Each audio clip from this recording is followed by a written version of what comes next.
I am Steve Manenti here at P&F Auto Parts in Munson, Massachusetts, with a 1956 Packard Clipper four-door sedan. Now, the Packard Clipper's body was all new for 1955, but only used for 2 years because Studebaker merged with Packard and used their own bodies after 1956. In the 57 and 58, Packards are known as Packard Bakers because they're based on a Packard body.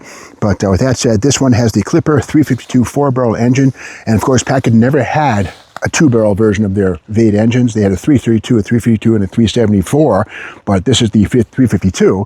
And these had something weird, something called torsion level suspension, which means that there are torsion bars onto the car. There are 4 of them that actually, the right one, the passenger side and the driver's side have their own torsion bars, 2 and 2. Kind of a bizarre setup with electric motors to stabilize and level the car, depending on how much load's inside of it. Now that's the 352 four-barrel with an oil bath air cleaner right there.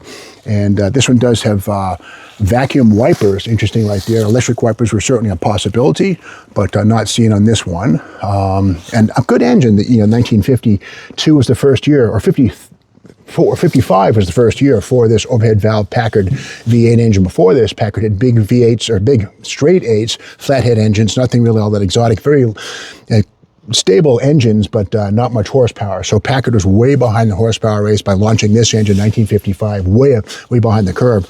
And in total, Packard only sold 28,835 cars in 1956 when this car was built. So Packard was definitely on the ropes at this point in time.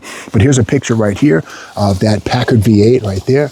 And it was also available with dual quads on certain Packard hot rod type vehicles, but this one is basically a workman-like four-barrel engine, but a big engine, very heavy, but again, capable of going up to 500 cubic inches. The bore spacing on these things was 5 inches, which is only matched by the Cadillac 500 of 1968 and the 472. So, Packard definitely had big plans for this engine, but sadly nothing came of it. These engines were only made for 2 years, 56 and 55 and 56, and here it is right here in its second and final year. Interesting details on this, of course. Is the latest 50s styling, and of course the Clipper nameplate right here, played into with the ship's tiller in the grill down here. You can find on a sailing ship the tiller, the Clipper right there, a little nautical theme right there.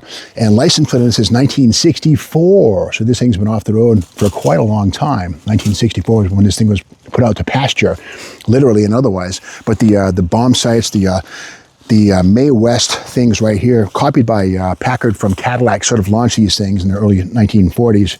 The May West, these things here were kind of a tribute to an actress who had particularly large bosoms, if you will, but these kind of paid tribute to that. And Packard definitely borrowed this idea from Cadillac. And big chrome bumper, which was de rigueur, as they say, on 50s chrome-laden cars. But this one here is a strange combination of pluses and minuses. And again, this is the Packard Clipper, not the ultimate luxury piece, but inside, bench, front, and rear, 6 passengers, full-size human beings could ride in this thing. But something kind of weird is the radio delete plate on this one here.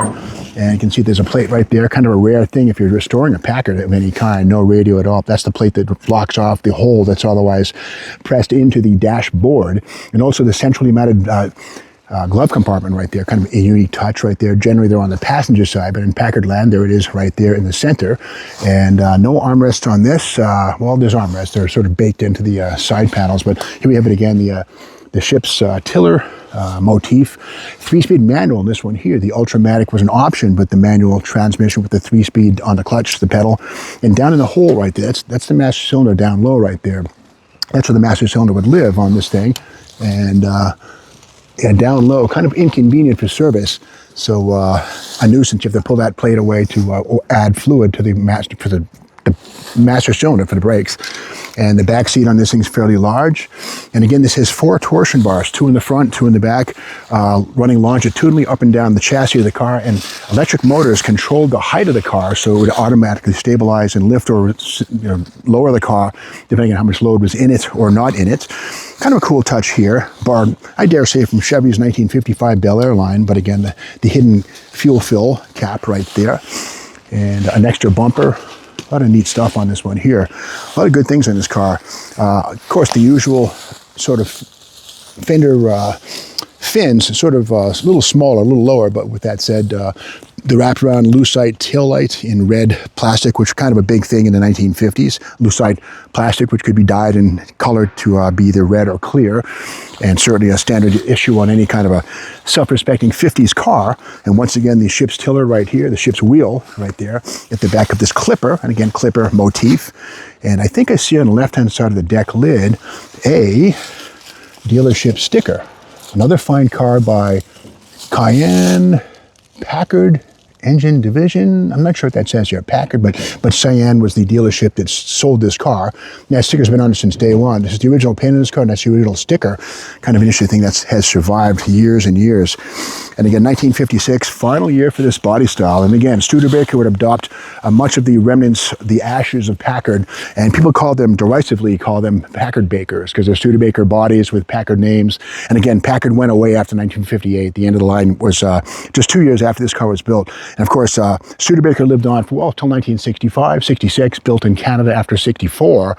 But again, that's a different story from this car here. The suspension of this thing is well settled, but again, 4 torsion bars, the level air, the torsion level suspension on this thing would have been a novel thing in the 50s and fairly reliable. I met a guy a couple of weeks ago at a car show who had one of these things, and he demonstrated how the level air could be manipulated manually. There's a little switch, but automatically set it itself without the need to adjust it. But you could if you wanted. But a weird thing in this car is the 3-speed manual with the shifter on the column.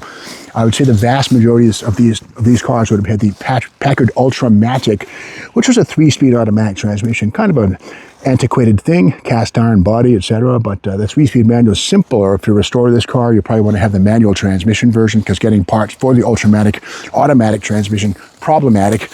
Enough matics in this thing. But anyway, this is the story of this 1956 Packard Clipper. Again, one of 28,835 made in Packard's final year with this body style.